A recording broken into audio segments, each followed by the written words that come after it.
Are AI companies going to be having too much impact on the stock market? So that's one of the things that we're going to be talking about today on Everyday AI, your daily live stream podcast and newsletter, helping everyday people like you and me and so many of us out there not just understand what's going on in the world of AI, but to actually use it. So one special guest today helping us all do that is George Alifragis, the executive board member from the Cybersecurity Global Alliance. George, good morning. Welcome to the show. Good morning, Jordan. Thank you so All much for inviting right. me. Yeah, excited to get into it. So before we talk a little bit about George's unique background and how AI is going to be impacting kind of the C-suite in general, let's go over what's happening today in AI. So kind of what we opened there with is AI companies having too much impact on the stock market? Kind of impacts all of our daily lives, whether we realize it or not. So NVIDIA yesterday, which is one of the main companies creating these GPU chips that power generative AI, they said, hey, we're going to be producing a ton more of these chips. And what happened is all of these AI related companies saw a cumulative $300 billion added in market cap after that announcement. Wild. George, what's your thoughts? Even just seeing how, one or two companies like this can have such an impact on the market. Yeah, absolutely. I think it's more than wild. It's unprecedented. I do think it's a little bit overestimated, over exaggerated at this point. I don't get me wrong. I think there's tremendous potential, and I'm really excited to see concretely how companies commercialize generative AI and really advance different sectors. And I will say it's going to, without a doubt, disrupt every single industry. So with that, there's a ton of opportunity. There's also a ton of downside, but I think it's very early on to just kind of estimate that it's going to have this type of impact on the economy, especially. Yeah. So speaking of disruption, George, one company trying to disrupt OpenAI and ChatGPT, kind of our second news piece of the day, is Anthropic. So Anthropic is the parent company to Cloud. We haven't talked about Cloud on the show a lot, but it's another large language model similar to GPT. So Anthropic announced yesterday that they raised $450 million, so almost $500 million, to compete with OpenAI and ChatGPT. One important thing to note to the everyday listener out there who maybe doesn't follow large language models as closely as we do here at Everyday AI. So many of these AI chats are based off of GPT. So Anthropic's Cloud is one of the only ones that's not. Aside from Google Bard, it is the only large one to be on its own kind of language model. George, how do you see this affecting the everyday person, or do you see it affecting? It's a good question. I don't think it'll have a near-term impact right away. What's incredible with ChatGPT is they are definitely the front runners and the category leaders, right? So if we look at history, if you're a category leader, you are the one who has already captured, I would say, the majority of the mind share. And because it's so accessible and it's democratized generative AI so well, um, folks are continuously kind of gravitating towards going back to ChatGPT, right? It's exciting though because there are so many large language models out there, and we're not only going to see disruption and innovation in terms of how companies leverage this technology or embed it within their existing offerings, create new offerings, but we're also going to see competition amongst these players, right? So that's going to actually further accelerate the pace of innovation. And if we take a step back and look at it through either a data science lens or really the foundational components of how this technology is built, I'm even more excited about how they're going to complement one another. And once you actually bring them all together, the level of sophistication, I think, is beyond what we've seen before. Yeah, it's great points. And excited to dive into that more a little bit later in the show. Kind of another news piece of the day to get your take on real quick here, George. So Opera, the browser, maybe you've used it, maybe you haven't, but they're kind of, maybe number 4, number 5 in the browser wars. So they announced, so they announced yesterday, in one of the busiest days in AI news in a very long time. So they kind of announced that they are releasing a update or a huge refresh of their browser that essentially bakes in chat gpt into their sidebar, allowing you to chat with any web page that you're on. George, is this going to affect your plans at all? Are you going to go download opera after this call? No. If I'm being really honest, I won't. Yeah, I know it's hard too because I think Microsoft Bing, they kind of released this functionality a month or so ago, and I think people who wanted to have that functionality probably flocked to Microsoft Bing, Microsoft Edge is their browser. So, Yeah. all right, so kind of, and it's just it's interesting, just kind of quickly there. I mean, we can't forget that we're also managing change, right? And behavioral change. So it's not because Bing released this feature that all of a sudden all of the market share for Google is going to, automatically kind of go over to Bing. I think a lot of us tried it, but how many of us are still using it, right? yeah. So that's really where we're going to continuously monitor an adoption curve, and it's not going to be as easy as let me just integrate this type of technology and then imagine that I'm going to go from fourth to third just because of that.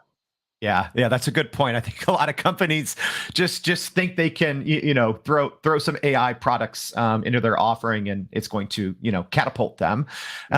So here's as we transition, George, a little bit into your background, another kind of piece to focus on. So a company in your space, Infosys, announced Topaz. I hope I'm pronouncing that right. I'm not sure if I am. So this is working with enterprise companies. They are Infosys is wrapping up all of these deep learning models, machine learning, generative AI. It was hard to get details because it was just a lot of prepackaged things. So George, as we kind of get into your background, what do you make of this Infosys news, and how do you see this moving forward in the future with larger companies that work with enterprise clients, kind of packaging up these AI offerings? It's a good question. I think we're going to see a lot of it coming up. Actually, I saw different news. So TELUS International, which is also in the space, announced something really similar. So quite frankly, you already hit the nail on the head. It's repackaging. It's more repackaging of existing offerings that have been there before.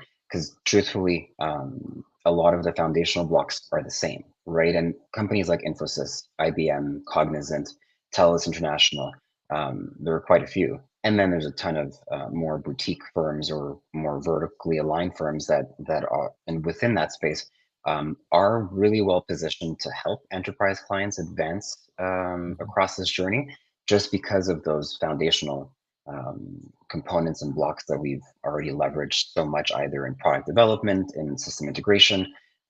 So I think they're going to be well positioned. Is it early? Yes and no. So I think there's going to be a lot more. I think there's going to be a huge focus on proofs of concepts, more so than anything else, and that's the right approach. I mean, McKinsey as well will be there in that space. Deloitte, all of the digital arms of the big consulting firms also. So my concern already is how much of that will actually be different and unique in terms of really assisting the large enterprises, and then enabling them across that journey. So it'll be interesting to see how all of that evolves, and how those organizations also create differentiation within their offerings and then true impact. But I think it's going to be a huge focus on proofs of concepts to start, which is fine. Yeah. So now as we kind of talk a little bit about your background, George, talk a little bit kind of what you're doing in the day to day, but then also how AI so far has kind of been used or leveraged in your industry. Yeah. So good question. So I'm fortunate where I live and serve a few industries. So high tech being one of them. Former CEO of Strive. So we actually were just acquired by Orion Innovation. And there is a ton of internal experimentation going on within that space. We have to keep in mind that there are very few inventors of generative AI, and we are adopting the technology as we go, right? So we are already, though, because of um, how the technology was built, we are able to start creating new offerings really, really quickly. So within that space, I would say the component that's most leveraged is actually Copilot. Mm. So enabling it across our development teams to develop faster and smarter. So that I would say is a huge area of prioritization and focus, and one that's been adopted very quickly, and one that's really valuable, right? Because again, what I've seen in terms of offerings is there's a lot of buzz, there's a lot of excitement, and it's fair and it's the right type of excitement to have. But then as you go deeper into actually trying it, experimenting, and then asking yourself, how much will this really impact my day to day? It doesn't always hit the mark, right? And it kind of stays at that surface level. Whereas Copilot is definitely one that is helping us advance our development and then respective innovation really quickly. So that's one of the ones that we've leveraged quite a bit. And then I think a lot of organizations who are deploying these new technologies are actually leveraging as well, because they're enabling their developers to develop, at light speed at this point. Sure. No, yeah, it's speed is the name of the game, right? Being able to do things in minutes or hours that used to take, days or weeks, I think is Or the name of the months. game. Yeah, yeah, months. Great, Years. great point. George, I think you'll do this better than I can. Can you kind of explain to the everyday person just kind of what your role actually entails? I'm keeping up with it, but for I think you'll just be able to say it better. So, kind of like, what does your day to day look like at from a high level, so we can dig a little bit deeper? Yeah, of course. So, like I said, former CEO, but the day-to-day life was really focused on helping drive the entire business forward. So, looking at all the various teams across the organization. Strice was a global organization, so we had various delivery centers across the world.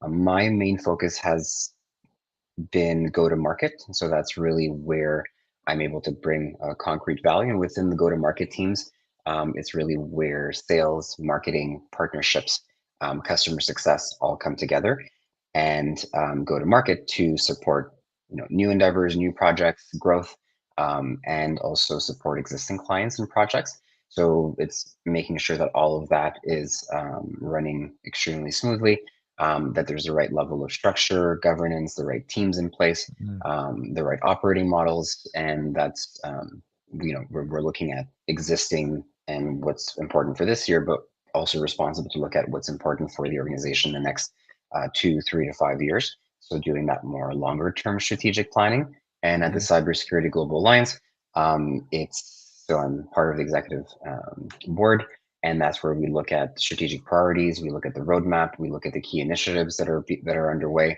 We're providing guidance on those, we're signing off on them, and there's obviously a significant level of governance around making sure that we are making the right decisions, and that we're also challenging ourselves to do better and to do differently.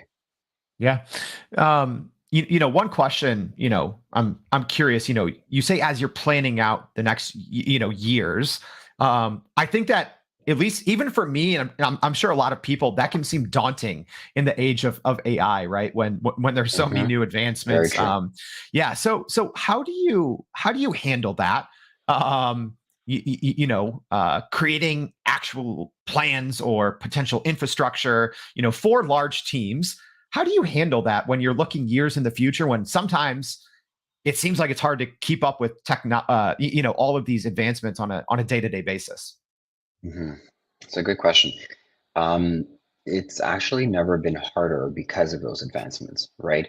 So what's interesting with this new technology is really it's reinventing our playground almost on a daily, or it has the potential to, Mm. right? So now it is, to your point, actually, and it's a great point, even harder to be able to plan for the future. That being said, it provides a different mindset and framework in terms of the possibilities, how how endless and how that possibility looks so different.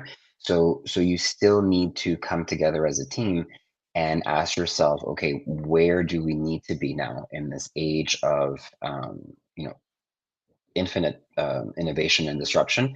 Where do we need to be next year? Where do we need to be in 3 years? How are we going to now reinvent our playground? And what does that actually mean given this new environment?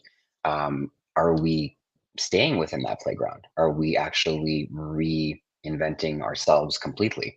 So, again, these are questions that we wouldn't traditionally ask ourselves as often before, whereas now it's top of mind, right?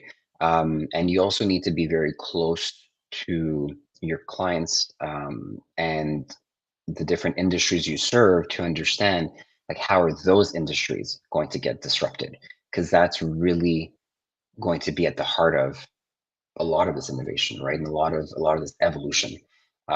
So we're also looking at it through an industry lens, because although you may feel, or you may think as an organization, that you either don't need to reinvent as much, or you have a thesis that you want to start experimenting and deploying and working towards, you also need to take a step back and look at it from an industry level. How is that industry going to potentially evolve, and what is it going to look like? Mm. Even that's a great point. So even when you're looking at, you know, change across industries, a lot of times that change is driven by the leaders, by people in the C-suite. Um, you know, how do you see that working? But so in my head, right, I think, oh, if the C-suite is pushing AI, and using that as part of a long-term strategic vision, um, you're potentially losing that human connectivity, right? So how do you see that happening on AI pushing organizational change, but still maintaining that human connectivity in leadership? Or is it possible, or is that one of the biggest challenges? Like, how do you see that playing out? It's a great question. I'm not seeing enough of it, so I'm Mm, definitely concerned on that front. The reason I say that is we are over-indexing, and making it all about the technology and not making it enough about the people, because we have to keep in mind that it's human beings who built this technology, right? And we are still going to remain the pioneers and innovators behind this technology, although there's debate around AI and its capacity to start doing a lot of things on its own.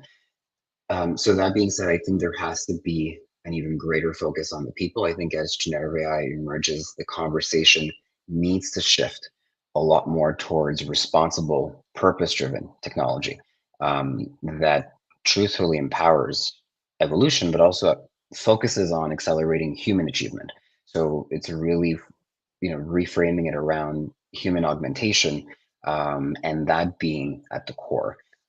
Why I like, and why it's normal that we're seeing Copilot grow so quickly, or being adopted so quickly, is even it's how it's branded. It's if we should be viewing AI as a Copilot mhm, to all the different functions, right? So I see HR, business leaders, CXOs, and IT, and if you are fortunate to have chief transformation officers, all come together. And one of the priorities, that I think needs to be discussed and really solidified is how are we going to upskill our workforce? How mm, are we going to create the next generation of impactful roles? With that, then you're setting yourself up for success to continue to stay ahead of the game, and to think through different scenarios and different potential futures that you didn't necessarily think about before, because it's a completely different playground right now. So it's really embracing AI, automation, emerging technologies, but doing that through a cultural lens, and bringing your people together, not creating actually too much kind of scare tactics in terms of mhm. what it means in terms of eliminating my role, but more so how is it going to augment that role? And then yes, there's going to be productivity gains across that, and yes, there'll be financial gains from that as well. But the focus needs to be on really human achievement, and then with that human achievement comes the organizational achievement. Yeah. You bring up a fascinating point that I haven't even thought about a lot, even the naming of the AI, right? And what that says about, companies who are using it on a day-to-day basis and implementing it, Copilot, it's like, oh, that makes sense, so they want their AI to actually be viewed as, bringing humans together and co-piloting something, and, Google Duet. So same thing. So interesting point. Thanks for bringing that up. So I know we already went a little bit over, George, but I have to ask you one last question. So as as someone working with large teams, I think there's a lot of listeners who are helping drive those teams. So, small business CEOs, or, maybe people out there leading departments. So, what's your maybe piece of advice, or maybe one thing that you've learned so far in your experience leveraging AI? What's kind of that one takeaway or one piece of advice that you can give to the everyday person to actually use AI to create something positive on the back end? It's a great question. I guess two things come to mind, really building off what I shared, which is focusing on how are we going to accelerate human achievement? How are we going to augment our human capital, our team members? I think that's what's extremely important. And where I would start is, and this model actually, because we're all learning as well as we go, and this model came from one of McKinsey's conversations, is the 2x2 model, which is simple but impactful. And those are the models I love the most. So the 2x2 model is basically approaching it in a way where you tackle two use cases within your organization that don't require a lot of change management. So we spoke about change management earlier, right? We can't forget that that remains a huge enabler or disabler of innovation if you don't approach that properly. We've been talking about digital transformation for more than a decade. Yet a lot of organizations still struggle with it. And at the core of it is because of the lack of change management. So I would say first and foremost, the 2x2 model is really interesting because you start with two use cases that are simple, don't require a lot of change management, but still bring value to your employee experience. So make it about the employee experience first, and then look at two more sophisticated use cases that will require a lot more innovation and change management, and focus those on your customer experience. So how are you creating a creative value for your customers? So by looking at it through that lens, you have a framework that you can work within, and you've already created some parameters that are actionable and meaningful for both your employees and your customers. Wow. A lot to digest in a very short amount of time. George, that was very insightful. So thank you so much for joining the Everyday AI Show. I appreciate it. Likewise, thanks so much for having me. All right. So thank you for watching, listening. Make sure to go to youreverydayai.com. Check out former episodes or previous episodes of the podcast. Also, subscribe to the newsletter. So a lot of the things that George talked about, we're going to have more resources. We'll send some more information about the 2x2 model that he referenced as well. So make sure to go sign up for the newsletter. And thank you for watching, listening, and we hope to see you tomorrow and every day on Everyday AI. Thank you. Thank you, Jordan.